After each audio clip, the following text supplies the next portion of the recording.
እንደኔ ማርከው ማንነው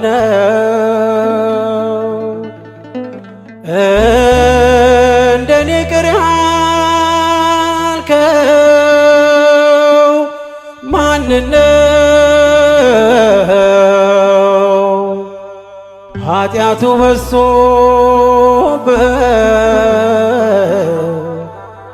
በደሉ በዝቶበት የማርከው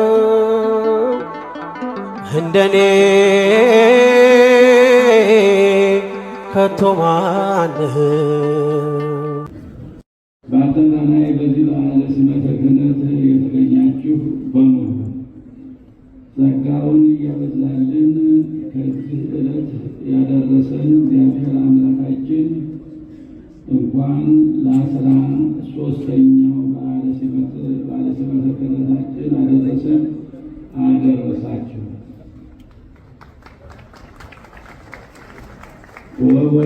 ወቦቱ ረከብነ ጸጋ ወተሰየምነ ሐዋርያተ ከመ ናስምዖሙ ለአሕዛብ ወይእመኑ በስሙ ያምኑ ዘንድ ቃለ ወንጌልን ለአሕዛብ እንድናሰማ የተሾምንበትን ሐዋርያነት ከሱ የተገኘ ጸጋ ነው።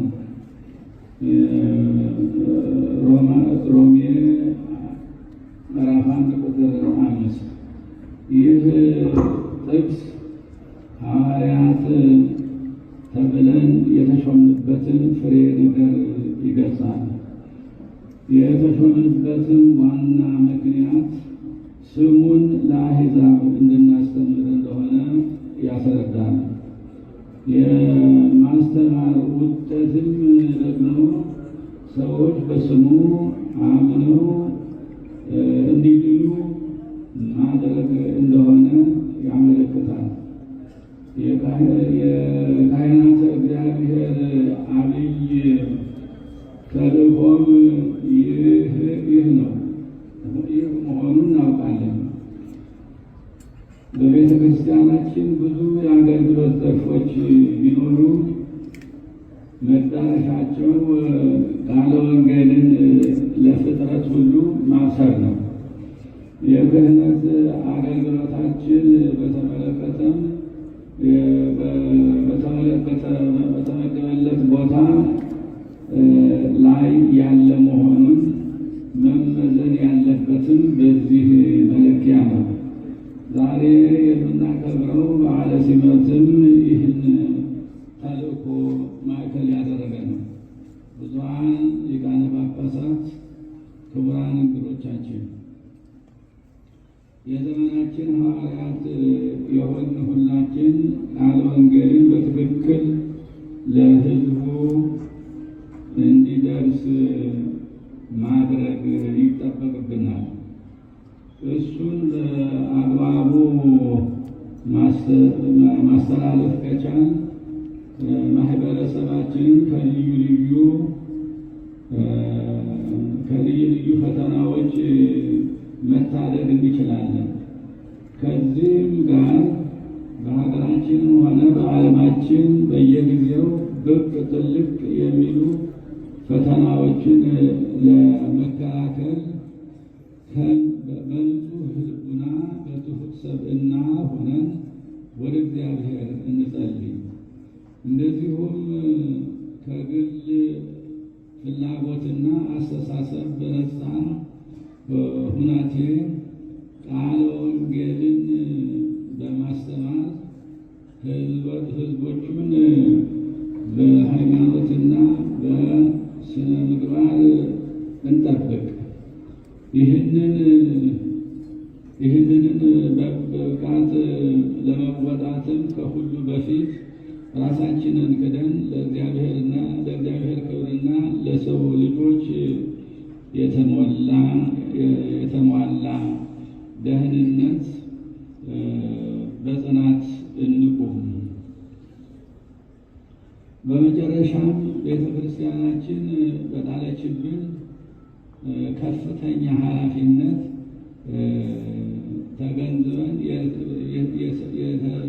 የጣለችበትን ከፍተኛ ኃላፊነት ተገንዝበን የእግዚአብሔር ሰራዊት የሆኑትን ምዕመናንና እግዚአብሔርን በቅንነት እናገልግል በማለት አባታዊ መልእክታችንን እናስተላልፋለን። በድጋሚ እንኳን ለ13ኛው በዓለ ሲመተ ክህነት በሰላም አደረሳችሁ። እግዚአብሔር ኢትዮጵያንና ሕዝቦቿን ይባርክ። ወስብሐት ለእግዚአብሔር አሜን። የካቲት 24 ቀን 2018 ዓመተ ምህረት አዲስ አበባ ኢትዮጵያ እንደሆነች እንዲሁም በምድር ትሁን። የዕለት እንጀራችንን ስጠን ዛሬ፣ በደላችንን ይቅር በለን እኛ የበደሉንን ይቅር እንደምንል፣ አቤቱ ወደ ፈተና አታግባን ከክፉ ሁሉ አድነን እንጂ መንግሥት ያንተ ናትና ኃይል፣ ክብር፣ ምስጋና ለዘላለሙ አሜን። እመቤታችን ቅድስት ድንግል ማርያም ሆይ በመልአኩ ቅዱስ ገብርኤል ሰላምታ ሰላም እንልሻለን። በሐሳብሽ ድንግል ነሽ፣ በሥጋሽም ድንግል ነሽ። አሸናፊ እግዚአብሔር እናት ሆይ ሰላምታ ላንቺ ይገባሻል። ከሴቶች ሁሉ ተለይተሽ አንቺ የተባረክሽ ነሽ፣ የማኅፀንሽ ፍሬ የተባረከ ነው።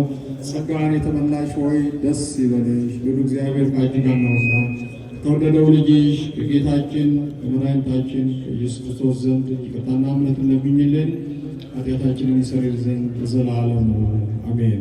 ዚነ አምላክነ ወመድኃኒነ ኢየሱስ ክርስቶስ ሊቀ ካህናት ሠራየ ኃጢአት ወመፍቀሬ ንስሐ ዘወሀበሙ ሥልጣነ ለአበዊነ ሐዋርያት ወለዘሠርየ ኃጢአተ ዓለም ይስረይ ለክሙ ኃጢአተ ዘገበርክሙ ንስክሙ እስከ ይእዜሰ አበው ቀሳውስት ወሐዋርያት ዲያቆናት አበርቱ ሃይማኖት በበስምክሙ ኮኑ ፍቱሐነ ወንጹሐነ ይረስየኒ ወይረስይክሙ ድሉዋነ ለመንግሥተ ሰማያት እግዚኦ መሐረነ ክርስቶስ ወደ 12 ጊዜ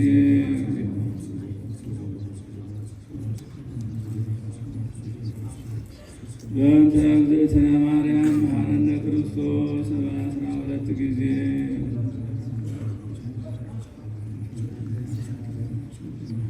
በሐልዮ በነቢብ በገቢር የሠራውን የማይሠራ ኃጢአት ሁሉ እግዚአብሔር ይፍታ። እግዚአብሔር ይባርካችሁ። እግዚአብሔር ይስጥልን። እናመሰግናለን። አምላካችን ለ14ኛው ሲመተ በዓል በሰላም ያድርሰን።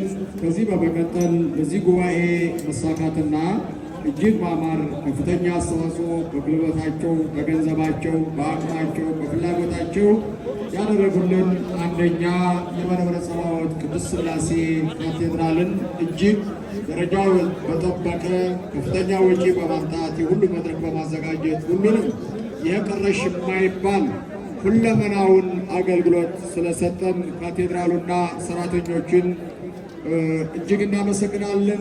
በመቀጠል የደብረ መዊ ቅዱስ ሚካኤል የ13ኛው ዓመት ሲመተ በዓል ዋና መሪ የነበረው እጅግ በደመቀ በተሳካ ሁኔታ ስላገለገሉ እጅግ እናመሰግናለን። ሶስተኛ ሚዲያዎች በሙሉ የዚህ የኢትዮጵያ ቤተክርስቲያን ድምፅ ሆናችሁ ለመላ ዓለም በማስተላለፋችሁ እጅግ እናመሰግናለን። በመቀጠልም በበዓሉ በድምቀትም በሁሉም ደረጃ በቅንነትም የተገኛችሁ ዓለም አቀፍ ዲፕሎማቶችና አምባሳደሮች፣ እንደዚሁም የሃይማኖት ተቋማት፣ እንደዚሁም የአዲስ አበባ አድባራትና ገዳማት አስተዳዳሪዎች፣ ሊቃውንት፣ ምዕመናት፣ የሰንበት ትምህርት ቤት አባላትና መዘምራን፣ የጠቅላይ ቤተ ክህነት ኃላፊዎችና ሰራተኞች እጅግ እናመሰግናለን። ክብር ይስጥልን። በመቀጠል ነገውም እንደዚሁ ታሪካዊ በዓል ነው። የአራተኛው ፓትርያርክ የብፁዕ ወቅዱስ አቡነ መርቆሬዎስ ጸሎተ ፍትሐት የሚካሄድ ስለሆነ ከጠዋቱ 1 ሰዓት እዚህ ላይ እንድትገኙ መሪው የደብረ ጽጌ ቅዱስ ዑራኤል ቤተ ክርስቲያን ነው።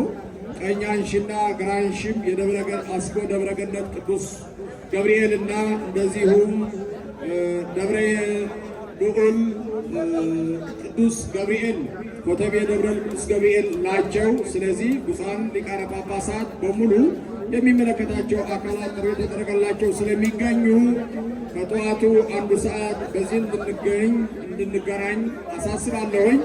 መድረኩም በዚህ ደረጃ ላይ ለብፁዕ ወቅዱስ አቡነ መርቆሬዎስ ጸሎተ ፍትሐትን በዚህ መልኩ ስለሚከበር ይህን እንዲከበር በሙሉ ፈቃድ በሙሉ አገልግሎት ያደረገልን የመንበረ ጸባዖት ቅድስት ሥላሴ ካቴድራል አስተዳደር ሰበካ ጉባኤ የሥራ አመራር የሰንበት ትምህርት ቤት ሊቃውንተ ቤተ ክርስቲያን ሁሉንም ለማመስገን ወዳለሁ።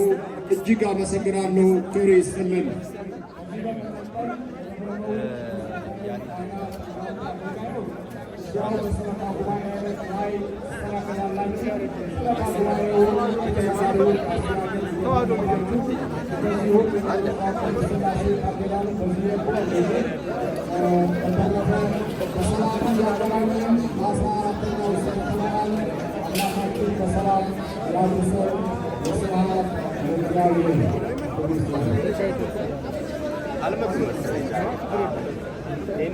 foto እየሰራ ነው።